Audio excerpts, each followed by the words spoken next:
తెలంగాణ కాంగ్రెస్ రాజ్యసభ అభ్యర్థుల విషయంలో సస్పెన్స్ కొనసాగుతోంది. ఇదే విషయంపై TPCC chief Mahesh Goud interesting comments చేశారు. రాజ్యసభ రేసులో 16 మంది ఉన్నారని, సామాజిక వర్గాల వారీగా ఈ పేర్లను హైకమాండ్కు పంపించామన్నారు.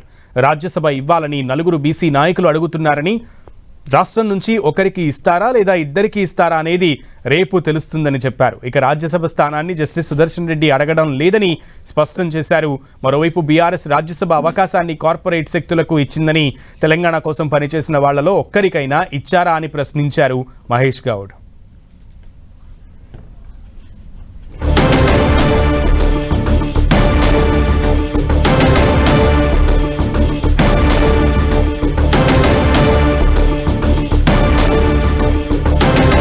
నిన్న మొన్నటి వరకు తెలంగాణ కాంగ్రెస్ అగ్రనాయకుల్లో రాజ్యసభ స్థానానికి 4 లేదా 5 పోటీ పడుతున్నారని అనుకున్నాము. కానీ ఈ మహేష్ గౌడ్, టీపీసీసీ చీఫ్ మహేష్ గౌడ్ సంచలన స్టేట్మెంట్ అయితే ఒకటి ఇచ్చారు. దాదాపు 16 మంది ఒక్క బీసీ వర్గం, సామాజిక వర్గం నుంచే 4 నాయకులు పోటీ చేయడానికి సుముఖత వ్యక్తం చేస్తున్నారు, తమ పేర్లను పరిశీలించాల్సిందిగా కోరుతున్నారు అని చెప్పి మహేష్ గౌడ్ ఒక కీలకమైన స్టేట్మెంట్ పాస్ చేశారు. సో ఆ 16 మంది అభ్యర్థులు ఎవరై ఉంటారు అండ్ అలాగే వాళ్ళలో ఎవరికి అవకాశం దక్కే అవకాశం ఉంది, అసలు పీసీసీ ఏం ఆలోచిస్తోంది, హైకమాండ్ ఏం ఆలోచిస్తుంది అనే విషయాలన్నింటినీ మా ప్రతినిధి ప్రతాప్ని అడిగి తెలుసుకుందాం. Pratap, maximum updates please. Congress పార్టీలో సస్పెన్స్ అయితే కొనసాగుతుందని చెప్పుకోవచ్చు. ఎల్లుండి అంటే మార్చి 5 వరకే నామినేషన్ల గడువు ఉంది.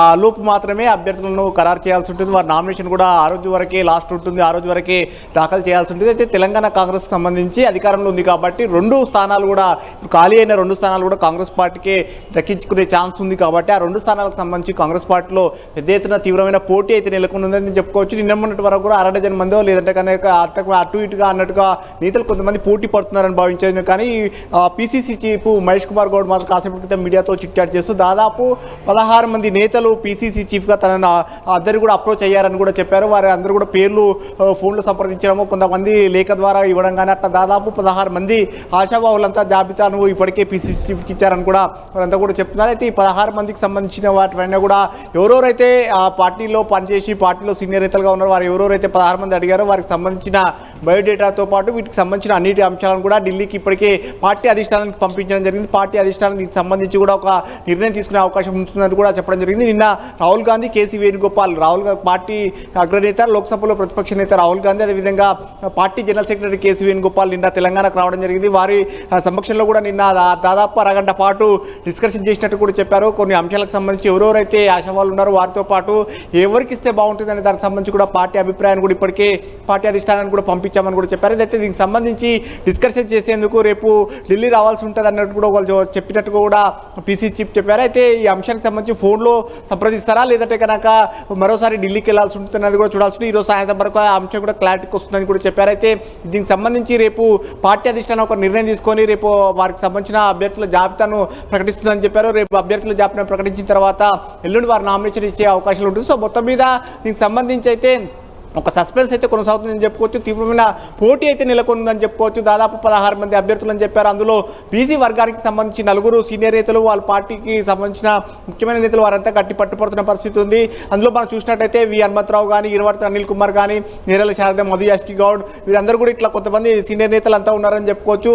మరోవైపు ఎస్సీ ఎస్టీ సామాజిక వర్గాలకు సంబంధించిన అభ్యర్థులు కూడా ఉన్నారని కూడా చెప్పారు. అయితే ఎస్సీ వర్గానికి సంబంధించిన అభ్యర్థులు కూడా ఎంతమంది అనేది, ఎస్టీ వర్గానికి సంబంధించిన అభ్యర్థులు అనేది కూడా రివీల్ చేయడానికి పీసీసీ అయితే సుముఖత వ్యక్తం చేయలేదు. సో మొత్తం మీద దాదాపు 16 మందిల అభ్యర్థులకు సంబంధించిన పూర్తి డీటెయిల్స్ కానీ, అన్ని అంశాలకు సంబంధించి వారి బయోడేటా కానీ ఎవరికి ఇస్తే బాగుంటుంది అనే దానికి సంబంధించి కూడా వారికి అంతా కూడా డీటెయిల్స్ పంపించడం జరిగిందని కూడా చెప్పారు. అయితే ఈ అంశానికి సంబంధించి మాత్రం మొదటి నుంచి అయితే ఒకటి అభిప్రాయం బలంగా ఏర్పడుతుంది. ప్రజెంట్ తెలంగాణ నుంచి ప్రాతినిధ్యం వహిస్తున్న అభిషేక్ మను సింఘ్కి దాదాపు రెన్యువల్ చేస్తారని చెప్పేసి ఒక టాక్ అయితే వినపడుతుందని చెప్పుకోవచ్చు.